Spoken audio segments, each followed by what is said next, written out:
Mr. Mallya is out of the country. Liquor Baron Vijay Mallya, who finds himself in a raging 9,000 crore loan default scam. Welcome on Figuring Out, sir. Why are you doing this after 9 years? In India, public opinion is very quickly formed and influenced by the media. चोर पैसा लूट के भाग गया. क्या पैसा? क्या लूट? Hi, I'm Vijay Mallya. चोर कभी अपना पर्सनल गारंटी देता है क्या? People give you this kind of loan against collateral. They took shares of Kingfisher Airlines at the double price. There's again a statement that your international employees were getting paid, Indian employees were not. The company in India had no money. It was UB's money of 260 crores with the bank under the control of the government of Karnataka. Court said no. Multiple international courts, Switzerland authorities, one of the courts from UK, they have also found you guilty for misrepresentation of funds. Do you ever feel sorry that you couldn't do anything? I apologize publicly to everyone for the failure of Kingfisher Airlines.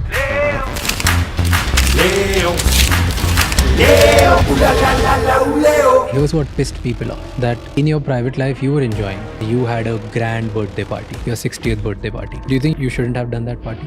Why? Somebody mentioned that you took out 35 million euros and invested in buying properties in France. Rubbish. What happened between 2012 and 2015? I made 4 settlement offers to the banks, which they refused to accept. 2015, CBI started investigating you. They found you ciphering the money. 3rd March 2016, case needs to be heard or needs to be represented in front of Supreme Court. 2nd March, you left the country. On 15th April, your suspension came for your passport. And 24th April was the revocation. Why didn't you reply? I'd like to show you something. Here is... What is the biggest challenge of doing business in India? government. It's in the Indian DNA. But how did you manage that before? Would there ever be exchange under the table as well? I'm not going to confirm or deny that because I leave it to your imagination. How do you make money now? Do you feel restricted now? What's your biggest fear now? Are you prepared for the worst? Have you ever imagined yourself actually going to jail? Would you be willing to return to country if you're assured fair trial? If I am assured, absolutely, I will think about it seriously. But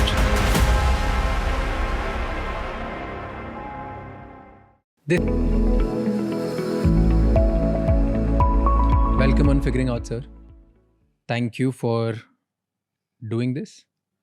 And my objective of this whole podcast is going to be that I want to know your side of story. There are so many things that we have heard. There are so many things which are probably right or wrong. I don't know what's going on. And I think apart from me, there are millions of Indians who want to know the same thing. You're highly talked about. I also feel that there are so many things which people have just heard and started building their own narrative about you. So I wanted to, out of in inquisitiveness, curiosity, and B, out of a responsibility, I wanted to take this forward. So thank you so much for doing this, and thank you for giving us an opportunity. And the best thing which I really liked about this is when you came here and you said, I'm ready to answer everything which you want to talk about. I don't think many people give that opportunity. So thank you for doing this. But the first question is, why are you doing this after 9 years? There are thousands of people who must have reached out to you over the years. Why all of a sudden the need after 9 years that, okay, I'll say yes. And yes to us. Why? very good question. Nice place to start. For the last 9 years, I have been the subject of a vicious, relentless trial by media in India, who, as you have rightly pointed out, have created so many narratives, negative narratives about me, that I have become a lightning rod of public anger, being abused, called names. And that was very unfortunate, both professionally and personally. So rather than try and take on this huge Indian media machine, I just prefer to keep quiet. Now, times have changed.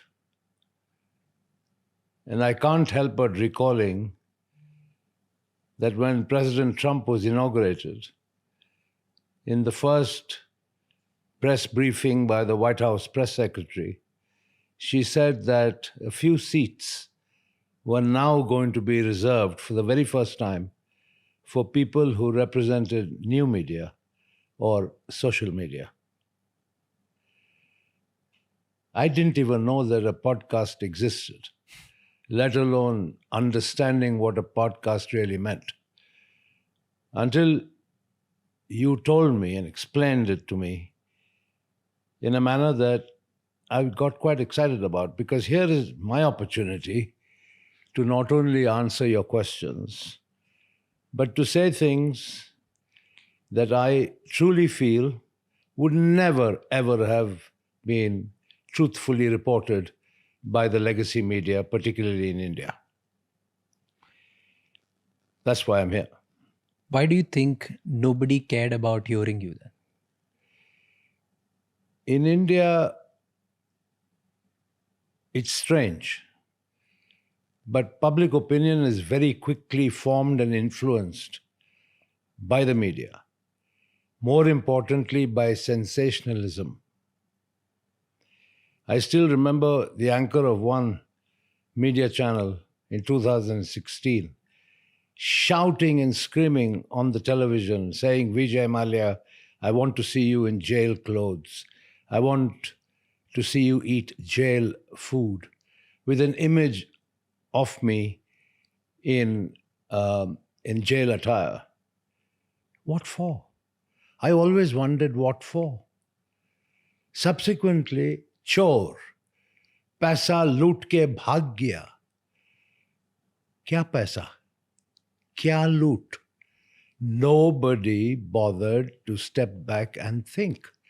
But it was very easy to fling false accusations day after day and get away with it. One of the reasons I agreed to sit with you today is also because it is only very recently that finally the government of India, Ministry of Finance, has published a report, their annual report, in which they have acknowledged 14,100 crores recovered from me. Of course, this was following the finance minister's statement in Parliament. And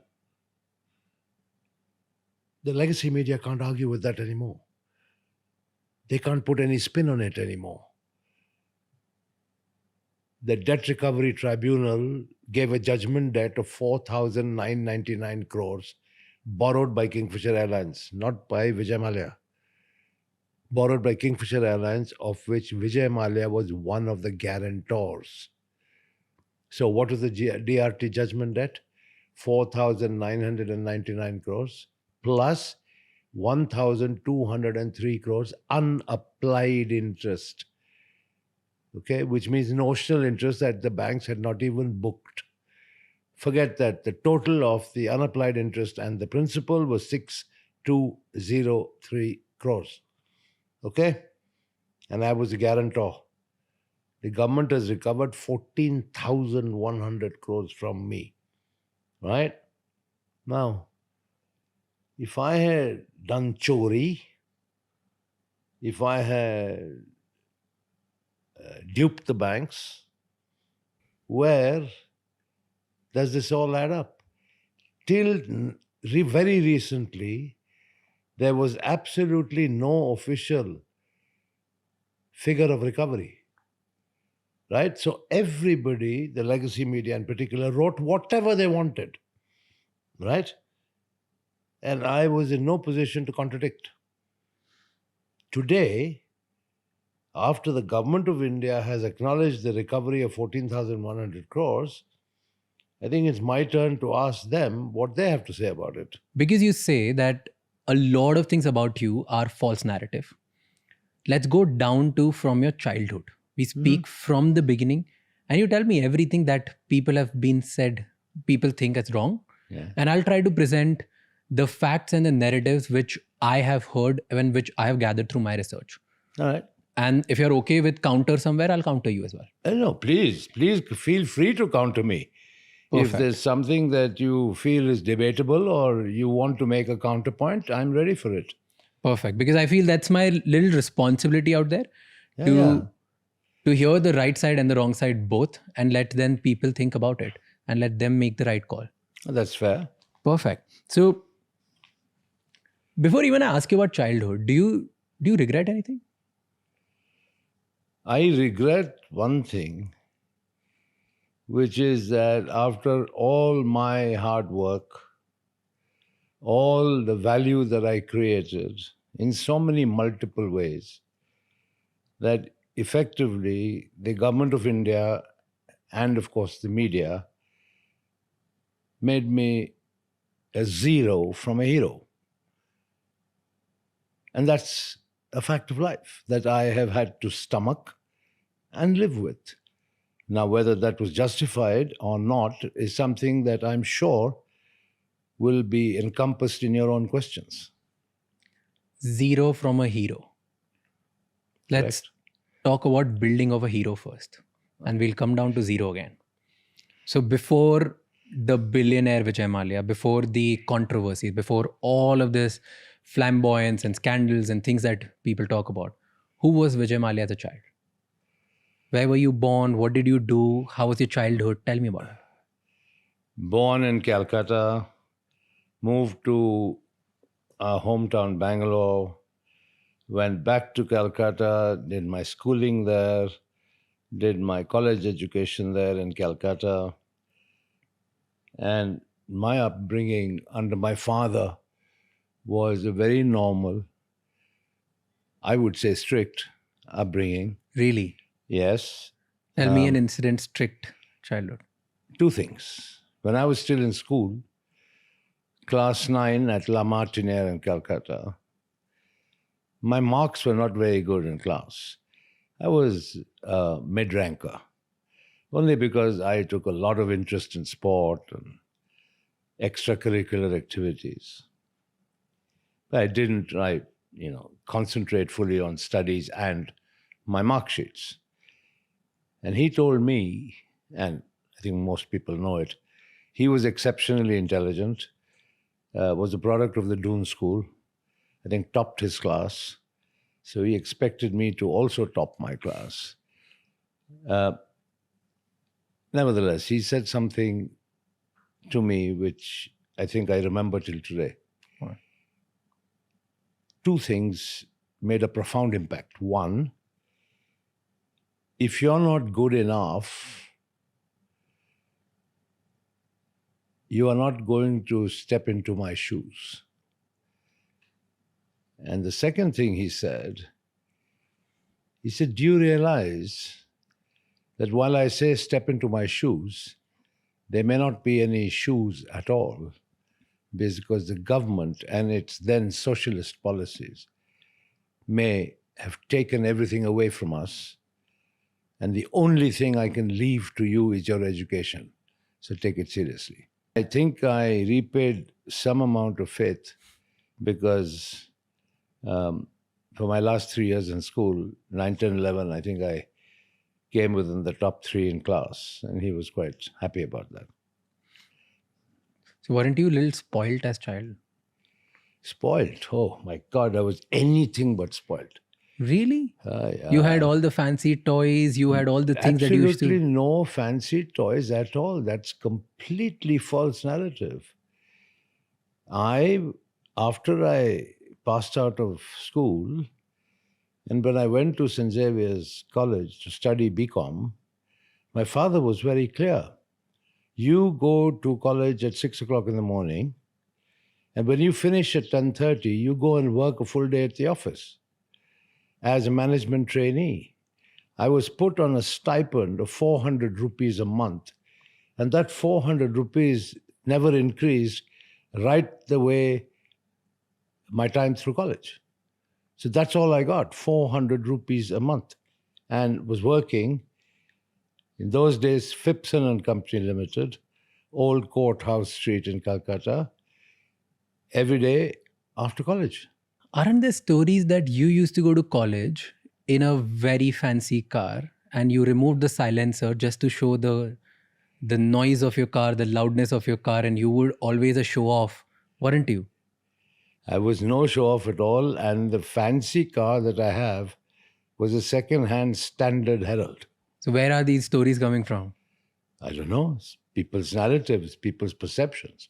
That's why it's important to correct those perceptions. You know, talking about noise, even a fatfatia in Delhi makes a hell of a lot of noise. You don't have to drive a fancy car to make a noise down the street.